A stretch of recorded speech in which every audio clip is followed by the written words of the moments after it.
اعوذ باللہ من الشیطان الرجیم، بسم اللہ الرحمن الرحیم۔ السلام علیکم ورحمۃ اللہ وبرکاتہ۔ قرآن اور سکون چینل میں آپ لوگوں کو خوش آمدید کہتے ہیں۔ کیسے ہیں آپ لوگ؟ اللہ کے کرم سے خیریت سے ہوں گے۔ احادیث کے سلسلے کو آگے بڑھاتے ہیں۔ کچھ احادیث میں درمیان میں سے چھوڑتی ہوں جو مجھے ایک جیسی لگتی ہیں، یعنی ان کا مفہوم ایک جیسا ہوتا ہے۔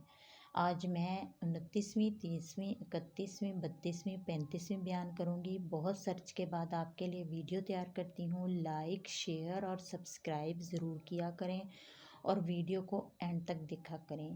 ایک چھوٹی سی بات شیئر کروں گی اولاد کے لیے دعا اور تربیت کے حوالے سے۔ ٹاپک تو بہت بڑا ہے لیکن مختصر کر کے بیان کروں گی۔ اپنی اولاد کے لیے دعا ضرور کیا کریں، ان کے نیک ہونے کی، ان کے بہتر مستقبل کے بارے میں اور ان کے نصیب کے بارے میں، اور اپنی اولاد کو ٹائم ضرور دیں۔ آج کل کے دور میں والدین پر بہت بڑی ذمہ داری آ گئی ہے۔ اپنے بچوں کو نماز کی تاکید کیا کریں، خود بھی عمل کریں، ان کو حرام اور حلال کے بارے میں بتائیں، کون سے رشتے حلال ہیں، کون سے حرام ہیں، ان کے دل میں خوف خدا پیدا کریں، وہ برائی کی طرف اللہ کے خوف سے نہ جائیں، یعنی یہ کام برا ہے، مجھے اللہ سزا دے گا، میں نے نہیں کرنا۔ اپنے بچوں کو بتائیں ہمارے اسلامی معاشرے میں گرل فرینڈ اور بوائے فرینڈ کا تصور نہیں ہے، یہ ہماری ذمہ داری ہے۔ اس سلسلے میں اپنے بچپن کا واقعہ بیان کرتی ہوں۔ ہماری امی جان مرحوم، اللہ انہیں جنت الفردوس میں جگہ دے، کہا کرتی تھیں، میں عشاء کی نماز نہ پڑھوں مجھے نیند نہیں آتی۔ اس وقت سمجھ نہیں آتی یہ کیا لاجک ہے، ہم بھی تو نہیں پڑھتے، ہمیں تو نیند آ جاتی ہے، وہ ایسا کیوں کہتی تھیں؟ آج جب خود کو بھی نماز پڑھے بغیر نیند نہیں آئی تو امی جان کی یہ بات سمجھ میں آ گئی، وہ کیوں کہتی تھی۔ والدین کے نیک عمل اولاد پر اثر کرتے ہیں، یہ پروف ہے۔ اس بات کا اندازہ مجھے اس وقت ہوا جب میرے بیٹے نے کہا نماز پڑھنے سے نیند بہت اچھی آتی ہے۔ آپ کی اولاد اب نہ کرے عمل، لیکن زندگی کے کسی موڑ پر آپ جیسی بن جائے گی۔ میرا ٹاپک آج کا اگر اچھا لگا ہے تو کمنٹ ضرور دیجیے گا۔ حدیث کو آگے بڑھاتے ہیں، لائک، شیئر اور سبسکرائب ضرور کیجیے گا۔ 29ویں حدیث شوہر کی ناشکری کے بارے میں ہے، جو کہ میں اور آج کل بہت سی خواتین کرتی ہیں۔ اس حدیث کو سن کر ہم لوگوں نے ناشکری نہیں کرنی۔ ایک انسان بھی میری وجہ سے اگر چینج ہوتا ہے، اگر اس کے رویے میں تبدیلی آتی ہے تو یہ میرے لیے بہت بڑی اچیومنٹ ہوگی۔ خاوند کی ناشکری کے بیان میں ایک کفر کا دوسرے کفر سے کم ہونے کے بیان میں نبی کریم صلی اللہ علیہ وآلہ وسلم نے فرمایا، مجھے دوزخ دکھائی گئی تو اس میں زیادہ تر عورتیں تھیں جو کفر کرتی ہیں۔ کہا گیا، یا رسول اللہ، کیا وہ اللہ کے ساتھ کفر کرتی ہیں؟ آپ صلی اللہ علیہ وسلم نے فرمایا کہ خاوند کی ناشکری کرتی ہیں اور احسان کی ناشکری کرتی ہیں۔ اگر تم عمر بھر ان میں سے کسی کے ساتھ احسان کرتے رہو، پھر تمہاری طرف سے کبھی کوئی ان کے خیال میں ناگواری کی بات ہو جائے تو فوراً کہہ اٹھیں گی کہ میں نے کبھی بھی تجھ سے کوئی بھلائی نہیں دیکھی۔ Narrated ابن عباس رضی اللہ تعالیٰ عنہ, the Prophet, peace be upon him, said, I was shown the hill fire and that the majority of its dwellers were women who were ungrateful. It was asked, do they believe in Allah? He replied, they are ungrateful to their husband and are ungrateful for the favor and the good done to them. If you have always been good to one of them and then she sees something is in you, she will say, I have never received any good from you. حدیث number 30، گناہ جاہلیت کے کام۔ انہوں نے انف بن قیس سے کہا میں اس شخص کی مدد کرنے کو چلا، رستے میں مجھ کو ابو بکر رضی اللہ تعالیٰ عنہ ملے، پوچھا کہاں جاتے ہو؟ میں نے کہا اس شخص کی مدد کرنے کو جاتا ہوں۔ ابو بکر نے کہا اپنے گھر کو لوٹ جاؤ، میں نے نبی کریم صلی اللہ علیہ وسلم سے سنا ہے، آپ صلی اللہ علیہ وسلم فرماتے تھے جب دو مسلمان اپنی تلواریں لے کر بڑھ جائیں تو قاتل اور مقتول دونوں دوزخی ہیں۔ میں نے عرض کیا یا رسول اللہ قاتل تو خیر ضرور دوزخی ہونا چاہیے، مقتول کیوں؟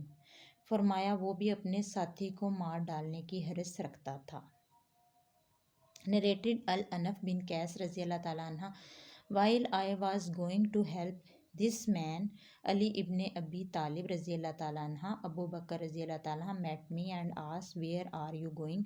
I replied I am going to help that person. He said go back for I have heard Allah's peace be upon him saying when two Muslims fight each other with their swords, both the murder as well as the murder will go to the hellfire. I said, O Allah's peace be upon him, it is all right for the murder, but what about the murder one? Allah's peace be upon him replied, he surely had the intention to kill his companion. حدیث number 31۔ اگر ایمان والوں کے دو گروہ آپس میں لڑ پڑیں تو ان دونوں کے درمیان صلح کرا دو، اس کا نام مومن ہے۔ میں نے ابو ذر ربادہ میں ملا، وہ ایک جوڑا پہنے ہوئے تھے اور ان کا غلام بھی جوڑا پہنے ہوئے تھا۔ میں نے اس کا سبب دریافت کیا تو کہنے لگے میں نے ایک شخص یعنی غلام کو برا بھلا کہا تھا اور اس کی ماں کی غیرت دلائی تھی، تو رسول اللہ صلی اللہ علیہ وسلم نے یہ معلوم کر کے مجھ سے فرمایا اے ابو ذر تو نے اپنی ماں کے نام سے غیرت دلائی ہے، بے شک تجھ میں ابھی کچھ زمانہ جاہلیت کا اثر باقی ہے۔ ماتحت لوگ تمہارے بھائی ہیں، اللہ نے انہیں تمہارے قبضے میں دے رکھا ہے، تو جس کے ماتحت اس کا کوئی بھائی ہو اس کو وہی بھی کھلائے جو آپ کھاتا ہے، وہی کپڑے اس سے پہنائے جو آپ پہنتا ہے، ان کو اپنے کام کی تکلیف نہ دو، ان کے لیے مشکل ہو جائے گی، اگر کوئی سخت کام ڈالو تو خود بھی ان کی مدد کرو۔ حدیث نمبر 31 ان انگلش نریٹڈ المرور رضی اللہ تعالیٰ عنہ at ربادہ I met Abu Dahr who رضی اللہ تعالیٰ عنہ who was wearing a cloak and his slave too was wearing similar one. I asked about the reason for it. He replied, I abused a person by calling his mother with bad names. The Prophet, peace be upon him, said to me, O Abu Dahr, did you abuse him by calling his mother with bad names? You still have some characteristics or ignorance.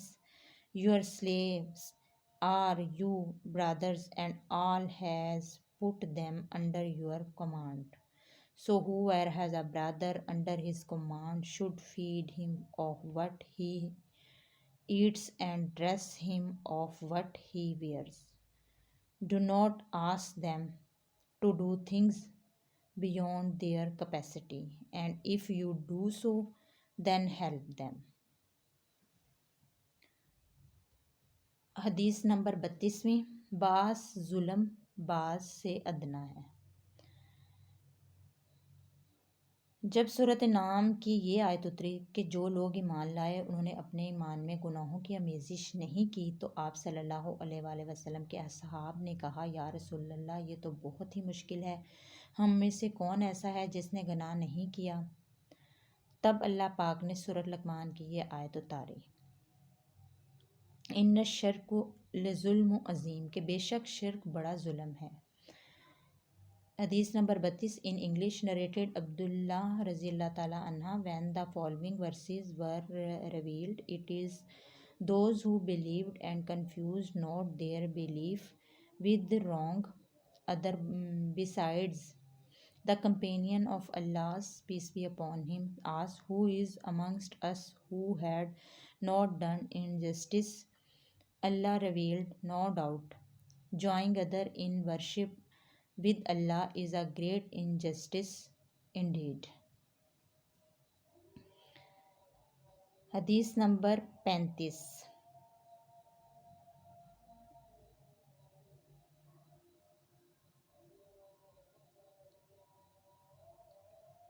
منافق کی نشانیوں کے بیان کے بارے میں ہے. ٹھیک ہے، منافق کی نشانیوں کے بیان کے بارے میں ہے.